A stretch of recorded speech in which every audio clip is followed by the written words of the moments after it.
And we're just two days from the first debate between Tim Walz and J.D. Vance. It's a chance for voters to see the men who could serve as vice president. A role that's, come into sharp focus lately as we've saw this summer. The Vice President Harris became the Democratic Party standard bearer. Not to mention, if Trump wins, he'll be the oldest person to ever win the presidency. The only Democrat to debate J.D. Vance, former Ohio Congressman Tim Ryan, says Tim Walz needs to hold Vance's feet to the fire because Vance is, quote, able to semi-articulate some kind of intellectual underpinnings of Donald Trump's rants. Yes, J.D. Vance will be the one to try to convince you pigs fly. As for Walz, he's getting help from Transportation Secretary Pete Buttigieg, who's standing in for Vance during debate prep. Joining us now, Massachusetts Governor Maura Healey. Welcome. Governor, prior to, while we were in the break, good morning, I said to Michael, I said, JD, this is going to be an interesting debate because Senator Vance he will say the craziest, most ridiculous, untrue things, but he'll say it with a straight face. And I use the example of pigs flying and him ardently defending pigs flying, and Michael decided to throw it into his script. What Governor Walz very well. Obviously, he is the former head of the Democratic Governors Association. What do you think people will be surprised about when they meet on that debate stage on Tuesday? Look, they're going to see Governor Walz as who he is. I mean, Tim is just an incredibly authentic guy, and he's been an incredibly wonderful governor. And one of the reasons he's been so great is that he gets it. He represents everybody in his state. Tim doesn't think of people in terms of being too liberal, too conservative. He's about bringing people together and getting things done. And that's why he's been so successful as governor. I think you're going to see that come through.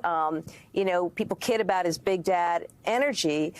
What's really going on there is, though, a demonstration of empathy, right? And he gets it. And I think that's what's a key separator in this whole election.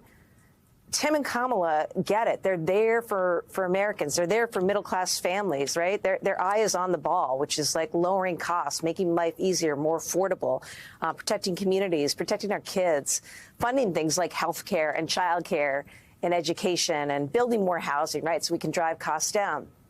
In contrast, what you'll see is J.D. Vance just basically sucking up to Donald Trump. I mean, he's a poser. He's such a phony. He has very little governing experience. Remember, in contrast to Tim, who's been a 5-term member of Congress and a 2-term governor, J.D. Vance has been a United States senator for less than 2 years. And all he seems capable of doing these days is just articulating the same old tire playbook from Donald Trump and then saying things that are really, really awkward, really outlandish, and really out of step with where I think most Americans are. Let's take a listen to the last time you had Vance debating. This is him on stage with Tim Ryan, and it is from October of 2022. Here's exactly what happens when the media and people like Tim Ryan accuse me of engaging the great replacement theory. I'll tell you exactly what happens, Tim. What happens is that my own children, my biracial children, get attacked by scumbags online and in person because you are so desperate for political power that you'll accuse me, the father of 3 beautiful biracial babies, of engaging in racism. We are sick of it. You can believe in a border without being a racist. The challenge, it would seem to me, Governor, is one, you've seen the video now out on the stump. You have them in front of a step and repeat, Trump and Vance, that says deport illegals now, that says stop illegal immigration. At their own convention, they sit around with big posters praising deportation. They are now crystal clear on where they are on a number of these issues. It will make it harder for him to get out from under that when confronted with it in a debate. But we know, based on that tape, he's going to try. He absolutely is. You're absolutely right. He's going to try to come off as slick. He's going to say all sorts of things that are just not true. And he's also going to take positions that are contrary to what he said in the past. But, that's just who J.D. Vance is. He's a phony. He's a poser. What Tim Walz needs to do is just do what he does every day, which is just show up and be himself.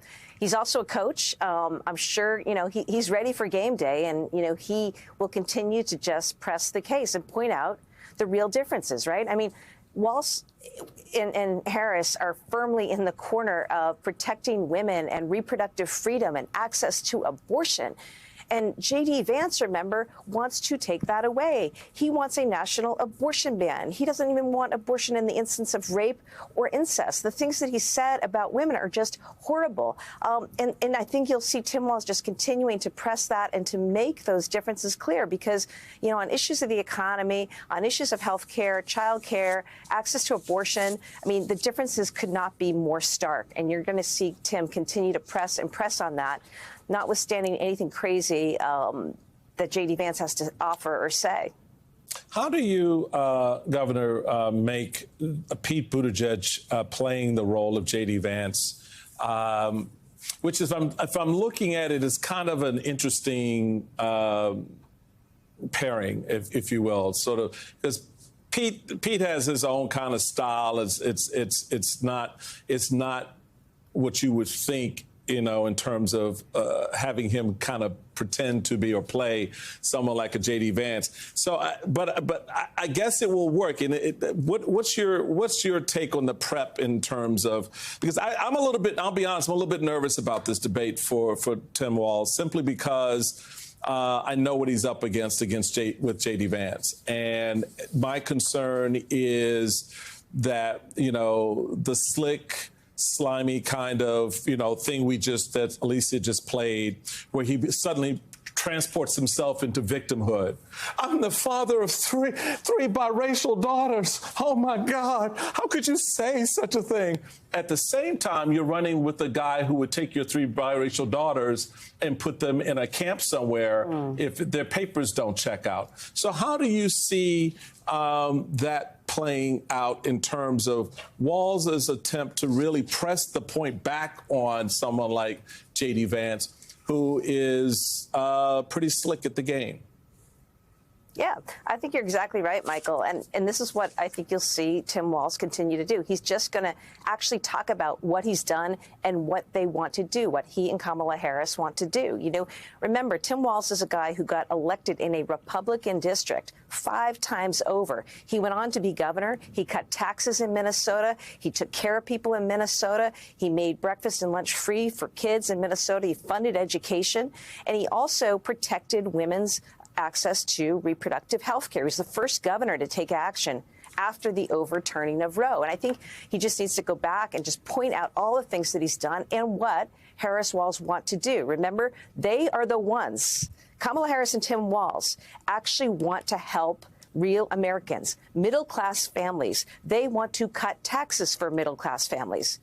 J.D. Vance and Donald Trump only want to cut taxes for the super wealthy. And in fact, and tax things like our phones, everything from phones to computers to our cars to tequila with these crazy tariffs that they want to put on everything. So I think you just got to continue to press on what the facts are here. I'm glad that they have Pete Buttigieg doing the debate prep because Pete's really smart, and I'm sure he's been a great sparring partner. And the whole point is, it's like getting ready for any game, right? You want to have your toughest days in practice and be ready to go out and play the game on game day. And I know that Governor Walz has been working very hard at that, and will just need to be himself. I mean, I just go back to the other day when J.D. Vance is in Pennsylvania ordering a cheesesteak, and he's so out of touch with reality and everyday Americans that he's complaining that they